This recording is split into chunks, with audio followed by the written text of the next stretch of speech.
जब अक्षय कुमार से ये पूछा गया कि वो भूल भुलैया 3 में अपने आइकॉनिक कैरेक्टर के साथ क्या रिटर्न कर रहे हैं, तो इसका रिप्लाई देते हुए अक्षय पाजी ने कहा कि मुझे क्या पता, ये तो आप लोगों को पता है ना। राजा जी। लेडीज एंड जेंटलमैन, इस बार धूम 4 के अंदर आपको ना ही मिलेगा ऋतिक और ना ही मिलेगा जॉन अब्राहम, मिलेगा तो सिर्फ शाहरुख। अब मैं आपको क्या ही बताऊं, हम इस चीज को रूमर समझ रहे थे और मॉडल वालों ने सामने आकर ये कह दिया कि आरडीजे एस डॉक्टर डूम अगले साल ही हमें थिएटर्स में। Okay, तो my dear cinema addicted ladies and gentlemen, welcome to our weekly news segment Kabaddi Universe episode 16. First of all, Pushpa 2. Recently हमारे अल्लू अर्जुन और सुकुमार सर ने एक मूवी के प्रमोशनल इवेंट में अटेंड कर पुष्पा 2 रिलेटेड फेक न्यूज के ऊपर काफी सारा मजाक उड़ा दिया। आपको तो पता ही है कि कुछ दिन पहले इन दोनों फेमस पर्सन का वेकेशन वाला खेल चल रहा था। अल्लू अर्जुन के दाढ़ी कटा लेने से लेकर पता नहीं क्या अंडे वंडे बकचोदी पेला गया था। लिटरली उन सब न्यूज का धज्जिया उड़ाते हुए हमारे अल्लू अर्जुन एस पुष्पा भाव ने क्या कहा आपको पता भी है कि पुष्पा झुकेगा नहीं, हम आ रहे हैं 6 दिसंबर को। क्या अब उत्सव की तैयारी करो, और ये तैयारी रुकनी नहीं चाहिए क्योंकि सैफ अली खान रेस 4 में रिटर्न करने वाले हैं। लिटरली हमारे भाईजान इस फ्रेंचाइज को परमानेंटली टाटा बाय बाय बोल चुके हैं, क्योंकि आपको तो पता ही है कि 2018 में रेस 3 ने थोड़ा सा हक दिया था, जिसका स्मेल कभी कभी आज भी भाईजान के फैंस को मिलता रहता है। खैर मुझे पता है कि मैं दिन ब दिन अपने लैंग्वेज लिमिट्स को पुश करता जा रहा हूँ, मुझे कंट्रोल में रखना चाहिए अपने जुबान को। स्पीकिंग ऑफ इच रेस 4, तो इस बार सैफ अली खान को टक्कर देने वाले हैं सिद्धार्थ मल्होत्रा। लेट्स सी ये बॉलीवुड का फ्यूरियस 4 वर्क करता है कि नहीं। तो नगर में ढिंडोरा पिटवा दो बॉलीवुड वालों। पिछले साल एक था सलमान, एक था शाहरुख, कुछ अलग कर गया था रणबीर कपूर। 2024 में स्त्री बन के बॉलीवुड को सेव किया box office queen Shraddha Kapoor. सिर्फ 10 दिनों के अंदर वर्ल्ड वाइड बॉक्स ऑफिस पे 456 करोड़ कमा के स्त्री 2 ने ये प्रूफ कर दिया है। अगर पिक्चर का कंटेंट पब्लिक से रिलेट कर जाता है तो बॉक्स ऑफिस तो क्या थिएटर्स कम पड़ जाएंगे। चाहे स्क्रीन के अंदर मर्द देखने को मिल रहा है या स्त्री, ऑडियंस को घंटा फर्क पड़ता है। वैसे ही दूसरी तरफ थलापति विजय की गोट मूवी के हिंदी ट्रेलर को देखने के बाद हिंदी ऑडियंस को कुछ घंटा फर्क नहीं पड़ा। लिटरली गोट के हिंदी ट्रेलर को इतना बिलो मीडियोकर रिस्पॉन्स मिला है, गोट वाले खुद सोच में पड़ गए हैं कि सच में लोगों की नजरिया से ये picture greatest of all time है या फिर। खैर मजाक साइड में, मुद्दा ये है कि विजय थलापति के वॉइस को रीडअप करने वाले हैं हमारे संकेत महात्रे। पिक्चर रिलीज होने में ज्यादा टाइम नहीं बाकी है, सो देखते हैं कि माल इन्होंने असल में कैसा बनाया है। एनीवेज, इंटरेस्टिंग न्यूज निकल कर आ रहा है आलिया और सरवड़ी स्टारर अल्फा मूवी की तरफ से। पता चल रहा है कि मूवी का फर्स्ट शेड्यूल ऑलरेडी कंप्लीट हो चुका है और सेकंड शेड्यूल के लिए मेकर्स कुछ बिग लेवल की एक्शन सीक्वेंस को शूट करने के लिए पिक्चर के सेकंड शेड्यूल को कश्मीर पे शिफ्ट कर चुके हैं। साथ ही साथ पिक्चर का मेन विलेन आपको तो बताइए हमारे बॉबी देओल, और इस पिक्चर को वॉर 2 मूवी के पहले रिलीज किया जाएगा। इस वजह से ही हमारे कबीर एज ऋतिक रोशन भाई साहब इस मूवी में एक छोटा सा कैमियो दे देंगे, विच मीन्स इस अल्फा का स्टोरी डायरेक्टली कनेक्ट हो सकता है वॉर 2 मूवी से। वैसे स्टोरी में कनेक्शन तो बहुत मूवीज का होता रहता है, मगर पता नहीं क्यों बॉर्डर 2 मूवी में वरुण धवन के कास्टिंग को लेकर ऑडियंस कनेक्ट नहीं कर पा रहे हैं। बेसिकली आपको नहीं पता तो रिसेंटली बॉर्डर 2 का अनाउंसमेंट कास्ट वाला एक वीडियो रिलीज किया गया, जहां वरुण धवन का एक वॉइस सुनने को मिला है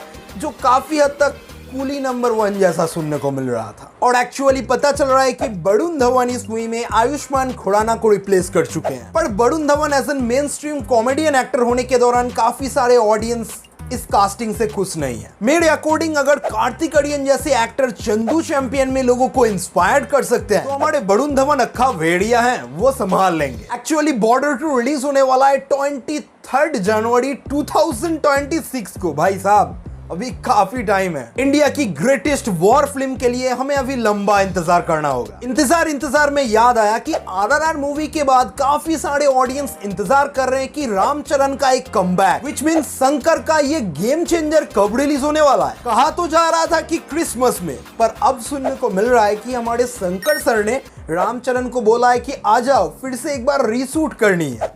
खत्म।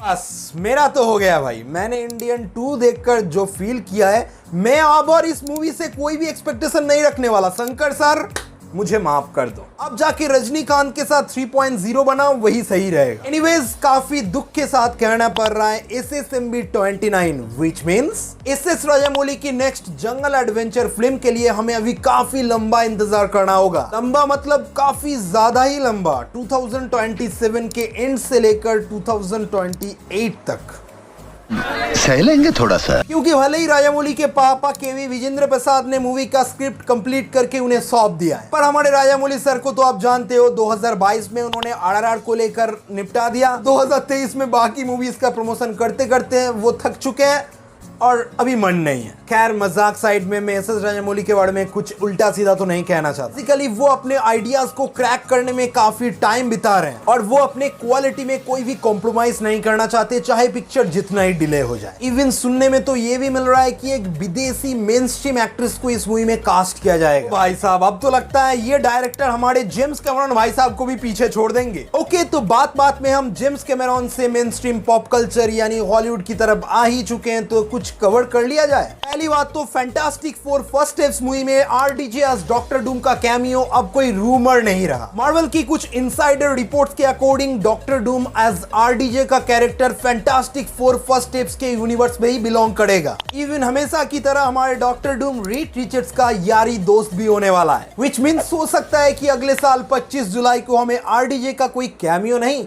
बल्कि एक स्पेशल अपीयरेंस भी मिल सकता है। पेट्रो पास्कल के साथ RDJ, समझ रहे हो पिक्चर का बजट कितना होगा? मैं आपको क्या ही बजट के बारे में बता रहा हूँ, ये सोनी वाले मार्वल स्टूडियोज का टांग अभी भी खींच रहे हैं कि हमको स्पाइडरमैन 4 में फिर से नो वे होम वाला सक्सेस रिपीट करना है, हमको फिर से एंड्रू और टोबी चाहिए, हमको फिर से मल्टीवर्सनल वॉर देखना है, हमको फिर से पुराने विलन्स को वापस लेकर आना है, इंक्लूडिंग वेनम। पर मॉडल वाले स्पाइडरमैन 4 को लेकर अभी भी स्ट्रीट फाइटर्स वाले ग्राउंडेड स्टोरी पे डटे हुए हैं। हेलो सोनी वालों, स्पाइडरमैन 4 बनेगा तो ग्राउंड लेवल पे बनेगा, नहीं तो